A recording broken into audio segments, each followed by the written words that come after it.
Why, hello there. Um, Welcome to the Blue Music Podcast, where I've now done a rebrand again.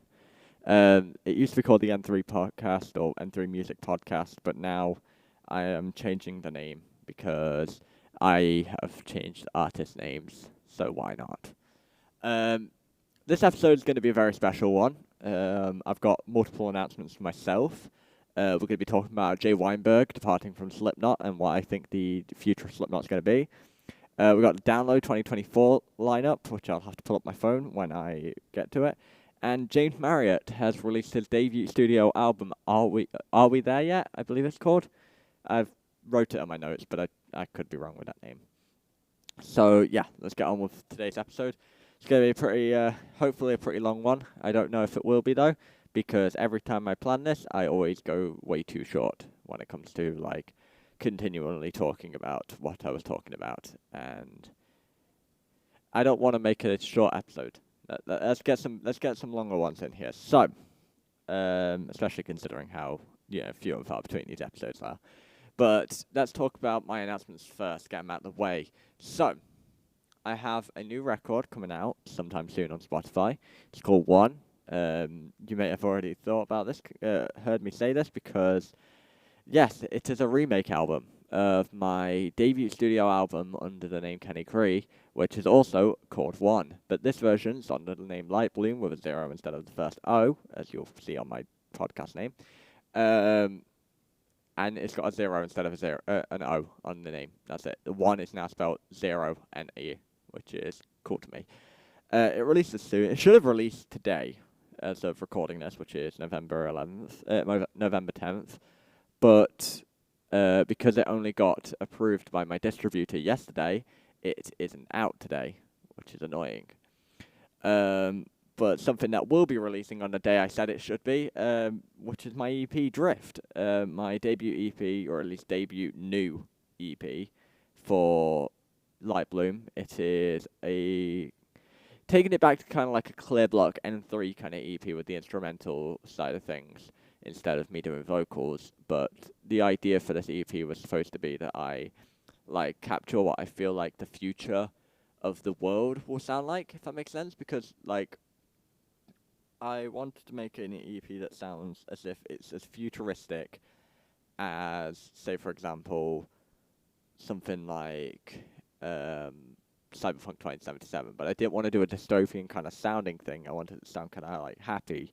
So my idea is that this is the utopia future, not the dystopian future that everyone seems to be, you know, like visioning for what is going to happen later down the line.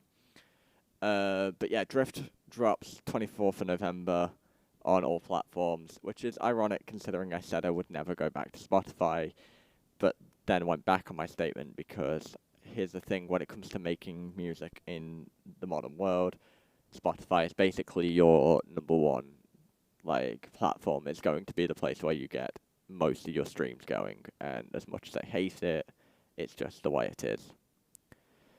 But yeah, that's the music announcements. Now up to the biggest announcement. I have merch, and I'm currently wearing a hoodie of mine. Yeah, I partnered, even though technically anyone can, I like to make it sound like it's bigger than it actually is. I partnered with this company called Fourth Wall, who does Nick Nocturnal's merch, and yeah, it's amazing that how comfortable this merch actually is. I really like how, the print quality is brilliant, I can tell you that. That's one of my concerns about it. That's why I got a sample for the hoodie. Print quality is amazing. It feels amazing. Like I ended up wearing this from the day after I got it to now, which is a couple of days back now, because of how comfortable it is. I can't not wear it. It's so nice, and it's not even the fact it's the novelty of it being my hoodie. It's just such a nice it feels amazing. It's high quality. Highly recommend it. If you want to get your own, go to lightbloom-store.44.com. It might not work very well, so if you just type in Lightbloom on Google, you should find it at some point. Or Lightbloom merch, you might find it through that, or Lightbloom store, you might find it through that. But it's such a fucking brilliant time for me because I was able to create something that I'm very much proud of. I've done all the designs. Um, I've had help from my girlfriend who's been doing helping me out with checking if the designs look good before I put them out, and so everything on there is fucking brilliant to me. We have got a merch item for Drift, which is the Drift Triangle T-shirt, which is not a replicated version, but like my own take on what Linkin Park did for Hunting Party, because they did the triangle design, which looks sick. But I really like how everything's come out, and I think you guys will too. It's a lot less expensive than my last merch store, so it should actually be a pretty good, buy if you want to get something to support me, because I get three. Well, it's American, the store is, but I'm everything works. You don't get paid. You don't. If you're in the UK, you don't pay customs. I know that for a fact. I've done it myself. But I get $3 of profit from everything. I had to make it like that, or else I pay for it. So come on. But it's still cheap. Like a T-shirt, I believe, is like 10 quid. Like that's a no-brainer. Go buy it. But yeah. It'll be linked in the description, and if that link doesn't work, I will have the search result that you'll need to look for. But it should work.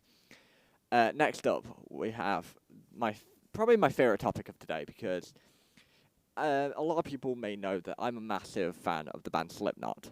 I own a vinyl of theirs, not because I don't want to own all of them, but I own only one because they're not expensive. I own nearly every CD of theirs, and I own multiple T-shirts and one hoodie of theirs, and a hat. But one of my favorite members has been, I want to say, kicked out of the band, because the way that Slipknot worded it, and I'll pull up the thing now, but the way they worded it was that it was creative differences that stopped Jay from being in the band. Let me just pull up the message, not the message, the thing they put onto, what you call it, onto Instagram. Okay, so this is what they wrote. You probably have heard this already if you follow Slipknot, but we would like to thank Jay Weinberg for his dedication and passion over the past 10 years. No one can ever replace Joey Jordison's original sound, style, or energy, but Jay honored Joey's parts and contributed to the last 3 albums, and we, the band and the fans, appreciate it. But as ever, Slipknot is intent on evolving, and we have decided to make a creative decision and part ways with Jay. We wish Jay all the best, and we're excited for what the future holds.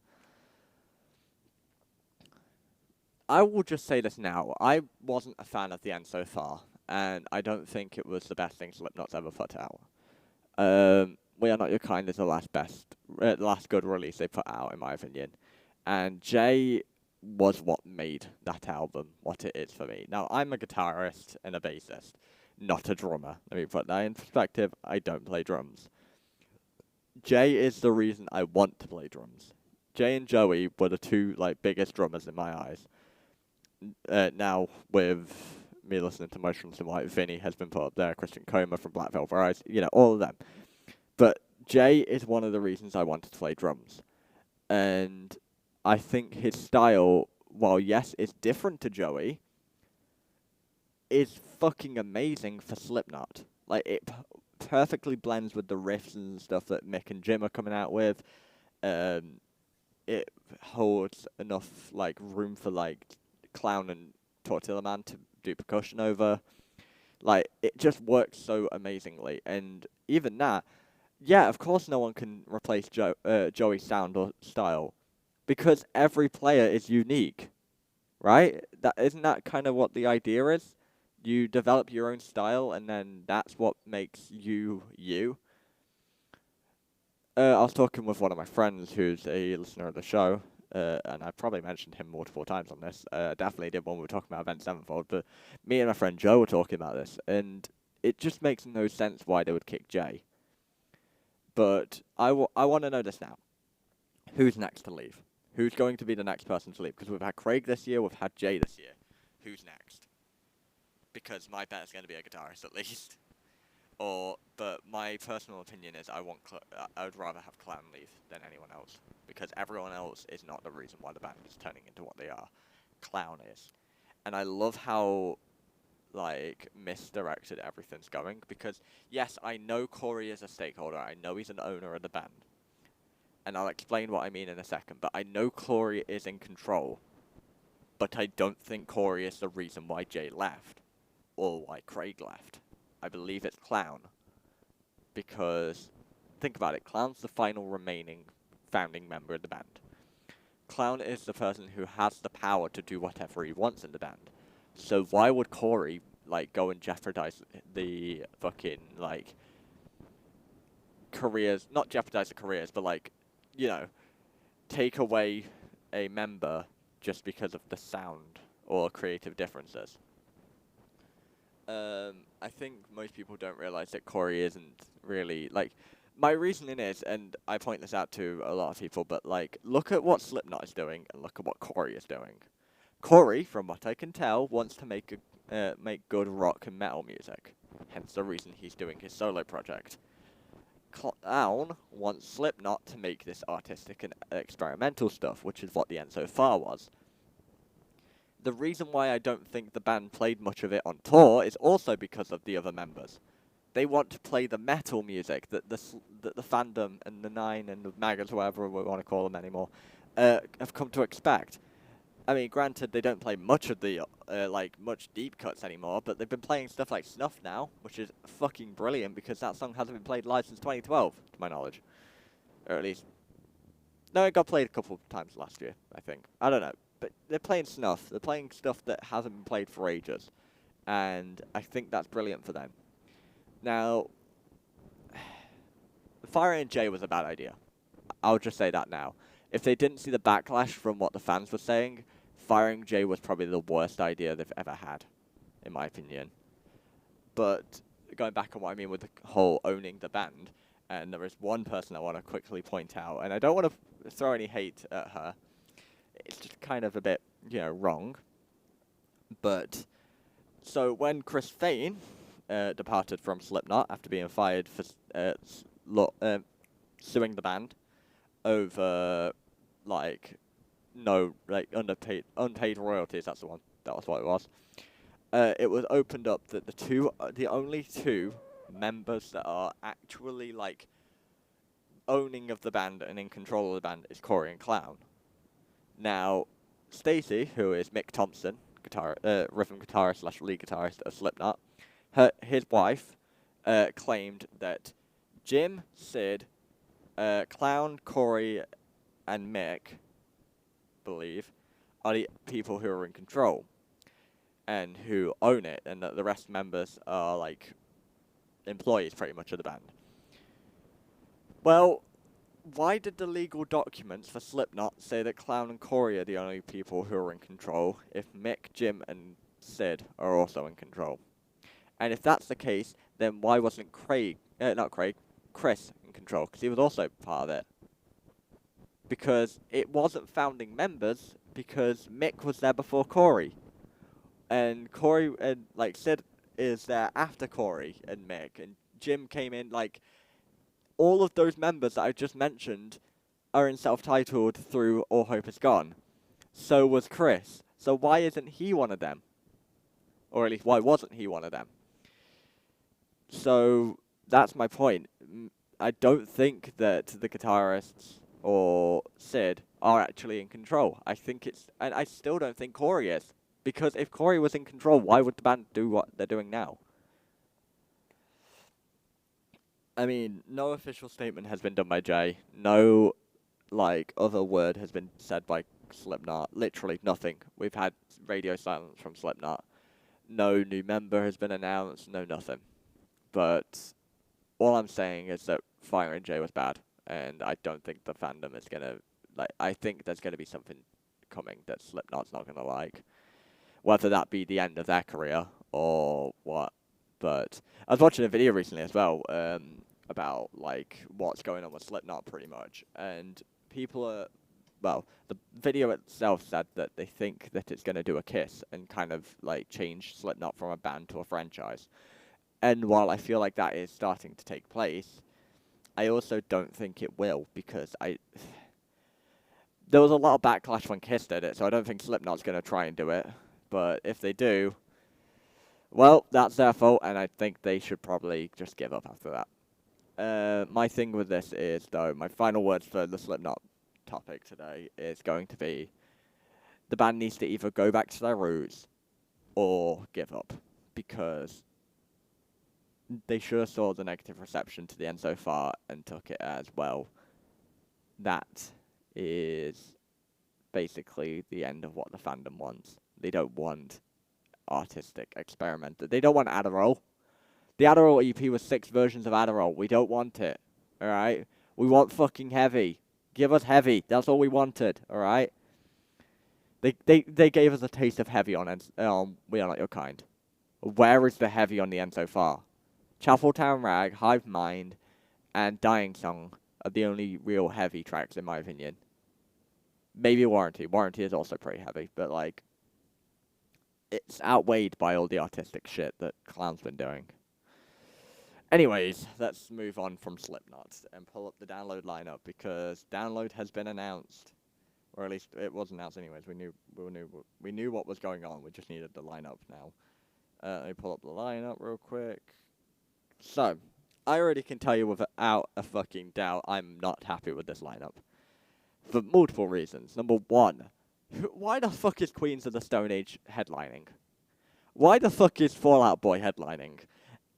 Avenged Sevenfold makes somewhat sense, but I mean, I still don't like it, but yeah. Queens of the Stone Age. I know this is a rock and metal festival before anyone comes at me after this, because I do keep calling it a metal festival, but look, Queens of the Stone Age and Download do not go together, alright? When I saw the leaks was going to be Queens of the Stone Age, Fall Out Boy, and Avenged Sevenfold, I didn't think it would be true, except for A7X. Wasn't happy with it because I didn't like what A7X are becoming. But I knew it would be a better option than any of the other three. And those leaks were true, which was really annoying. Now, the other part I didn't like was that Sum 41 is a direct support, I think, at least. Or maybe Royal Blood, Offspring, and Machine Head are direct support. But, like, they have the logo instead of being in that bottom part of text. So I think that's what, like, direct support is. I don't know. I could be wrong. But Sum 41 are in support, which is stupid because that's their final UK, like, festival date. They aren't doing any more festivals. They're not going to be, like, Sum 41 are breaking up next year, right? Why not make them a headliner for the final one? Like, it would make more sense. And if they're going to go with another, like, band that's just come back after so long and not being there for Download 20, put Blink-182. Like, that would fucking sell massively, you know? If they want to do it so that they get more money, because I feel like that's what Download's more about now, put Blink-182, put Sum 41, and Avenged Sevenfold. Then you'd literally sell everything. Or Pantera. Put Pantera in there somewhere, because that's their first UK appearance in 20 years. Like, why not put Pantera in? I do love that Machine Head is going. That is fucking brilliant. I do own a Machine Head vinyl, and I do love that band. Bad Omens, fucking brilliant band. Corey Taylor, I mean, I actually haven't fully finished listening to CMF2, but from what I have heard, I do like what I've heard. It's a good album, alright? It's better than CMFT, which had like 2 good songs on it, and that's about it. While She Sleeps, fucking brilliant metalcore band. If you haven't given them a listen, go give them a listen. I recommend Sleep Society, personally, the album, and You Are We, which are 2 of the best albums. Billy Talent, haven't heard. The Used, I only heard of, but haven't listened to. Baby Metal is Baby Metal. Boiling for Soup, I've heard 1 song by. I don't know what that band is. The one underneath Sum 41 on the lineup, if you know what it is, please tell me. Polyphia, it's just Polyphia. Do I need to say anything else? That band makes me want to quit guitar. Die Art. Do we actually know who the new member is in Die Art is Murder? Give me a second. Let me see if I can find that one out real quick. Die Art is Murder. Tyler Miller. Is that the guy on the new album? Yeah, Tyler Miller. They've announced it. So I'll see when they announce it real quick. Yeah, so Tyler Miller is the, new vocalist of Die Art is Murder. I haven't listened to Godlike. I don't know how the original member sounded, but he's a new member. Black Dahlia Murder. Yeah, it's Black Dahlia Murder. I hid a Blackfield Bryce CD behind theirs. No, I hid an Andy Black CD behind theirs and HMV once. That was funny.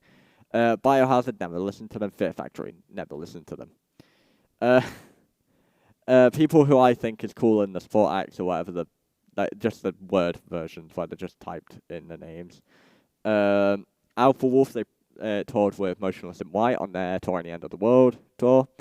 Atreyu, I've not listened to them, but I've heard they're really good. Bleed From Within, Brand of Sacrifice, need I say any more? Holding Absence, they're cool. I do like their music quite a bit. Harper, the fucking 13, that's like however old she is. She's going to fucking Download? That is sick, actually, to be fair. She got really popular this year because of her going on America's Got Talent playing Holy Roller, I think that's what it's called, by Spirit Box. Then got signed to Spirit Box's label and has done a song with Nick Nocturnal and also performed with Spirit Box. That was fucking epic. Seeing Queen's cool. I like her. She's cool. I like what she's doing.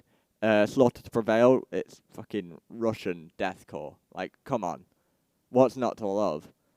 And unfortunately, Wargasm is going. I don't like them since I saw them in, last year at Neck Deep. But yeah, this year, I don't like it. I'm gonna put my hands down and say I don't like the headliners. I think the direct support is better than the headliners. I think some of the support acts are better than the headliners. Like, get Slaughter to Prevail as a fucking headliner. That would be cool. Well, I mean, they had a banging year last year. They had a good year the year before that, with Blackfield Bryce playing. And then last year had Motionless in White. So this year they should have brought Ice Nine Kills. I think they played last year as well. But still, they should have brought Ice Nine Kills this year, then done Trinity of Terror in 3 parts. But, oh wait, they did do Trinity of Terror in 3 parts. It's called the Trinity of Terror Tour. Oh yeah. Anyways, but yeah, I just don't think this year is going to be very good. I'll be interested to see the clips though, because I won't be going to Download this year. I'll be interested to see what people are like playing and everything, what kind of music they're playing with. Hopefully by next year we have confirmation for what Slipknot's doing.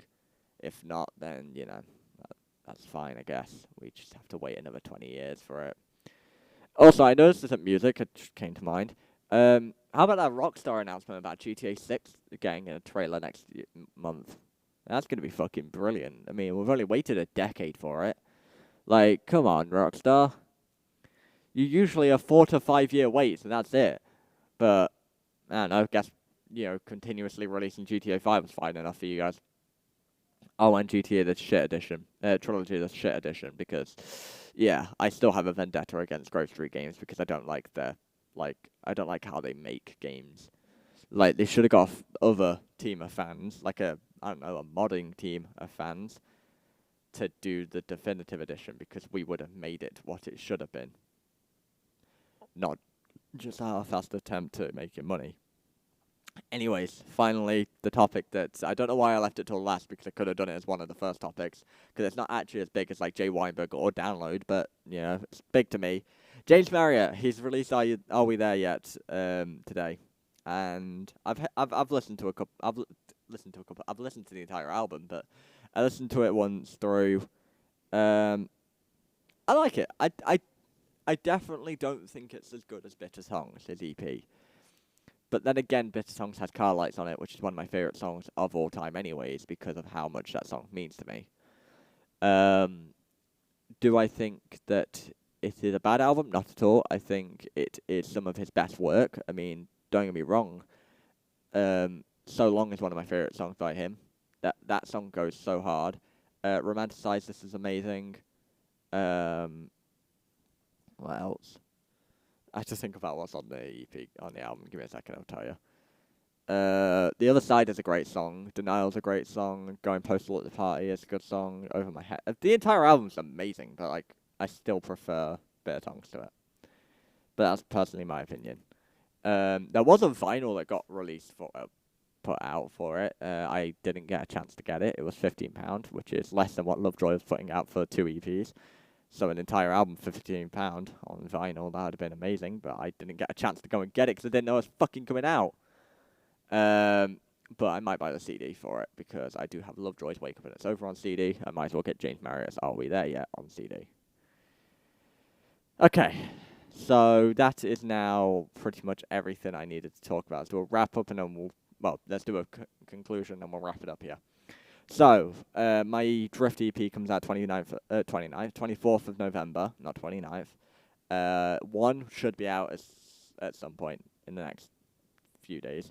If not, it will be taken down pretty much straight after, though, because I cancelled the release myself, but since it got approved, it will be out for some time. I've got merch. It'll be linked on the podcast episode. You can just go check it out then. Jay Weinberg has departed from... Slipknot has departed Jay Weinberg because creative differences. I think it's just because Clown's a fucking prick. Download is shit this year, and James Marriott released his debut studio album. Okay, well, there we are. If you guys enjoyed this episode, you know what to do. I don't know how you do it, but go and like this if you can. I don't know. I don't remember how Spotify works for podcasts, but you know. It might be out on YouTube, this episode, and this might be the first episode for the YouTube version of the podcast. So if you are on YouTube, give me a subscribe to the channel, hit the like button, and yeah, that's pretty much it for that one. But yeah, thank you so much for listening or watching or whatever. I don't know what you're doing currently. But yeah, I'll see you all whenever I feel like recording a second episode for what will be pretty much season 2 of the Bloom Music Podcast. Okay, goodbye.